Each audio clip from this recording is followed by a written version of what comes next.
La plus grande région volcanique sur Terre n'est pas en Afrique ni au Japon, mais sous la glace de l'Antarctique. Les scientifiques ont découvert 138 volcans dans sa partie occidentale, et si jamais ils se déchaînent, vous le remarquerez sûrement.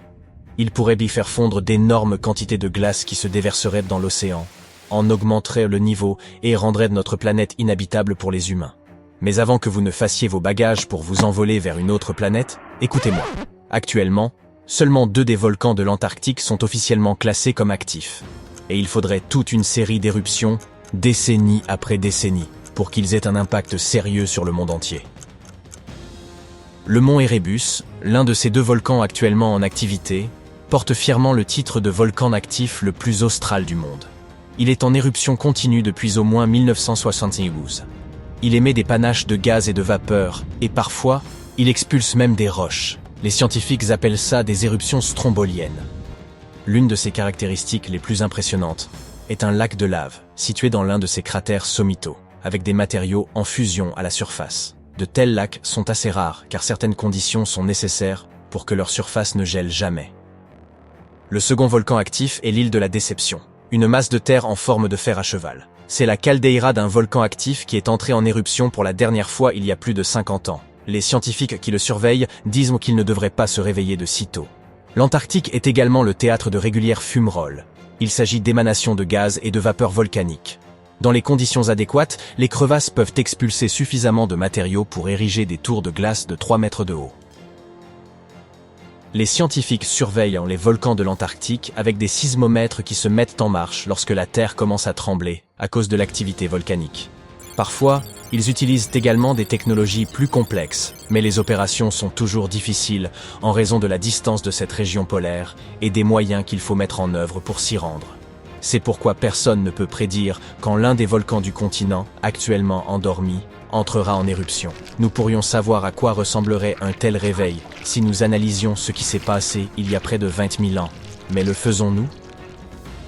L'un des volcans endormis de l'Antarctique, le mont Takahe, a autrefois connu une série d'éruptions et émis une bonne quantité d'halogènes riches en ozone. Certains scientifiques disent que ces événements ont réchauffé l'hémisphère sud. Les glaciers auraient commencé à fondre, et cela aurait contribué à mettre fin à la dernière ère glaciaire. Pour que ces événements se répètent, il faudrait à nouveau une série d'éruptions avec émission d'halogènes provenant d'un ou de plusieurs volcans se trouvant au-dessus de la glace. C'est un scénario peu probable, mais comme cela s'est déjà produit dans le passé, ce n'est pas complètement impossible. Quant aux volcans cachés sous une épaisse couche de glace, on pense que leur gaz aurait du mal à atteindre l'atmosphère. Cependant, ils seraient suffisamment puissants pour faire fondre d'énormes cavernes et produire d'importantes quantités d'eau de fonte. La nappe glaciaire de l'Antarctique occidental est humide et n'est pas attachée à sa base. Cette eau de fonte agirait donc comme un lubrifiant et mettrait rapidement en mouvement la glace qui la recouvre.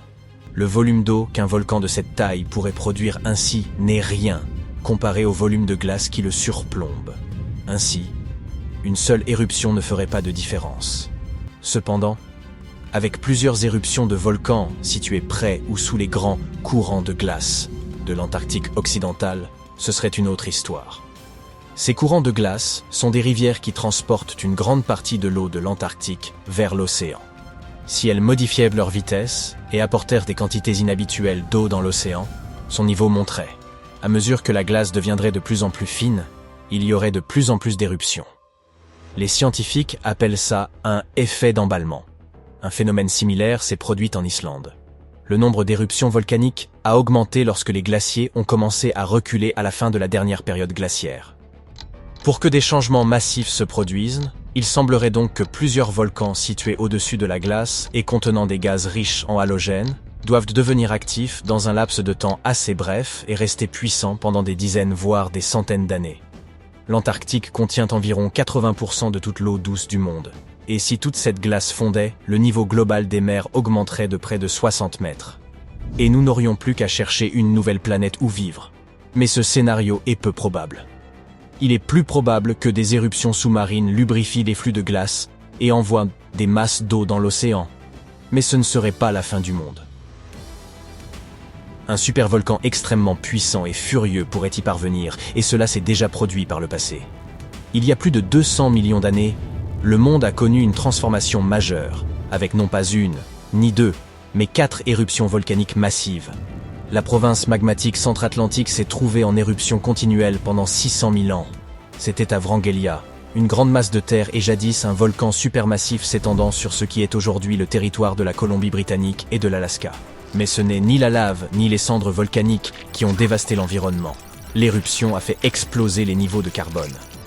La planète n'a plus jamais été la même après ça. Cette activité volcanique aurait permis aux dinosaures de devenir les géants que nous avons découverts dans Jurassic Park. Elle aurait déclenché une saison des pluies de 2 millions d'années et rendu la planète chaude et humide. Les dinosaures ont adoré. Les chercheurs ont creusé profondément dans les couches sédimentaires, sous un ancien lac en Asie pour découvrir ses secrets.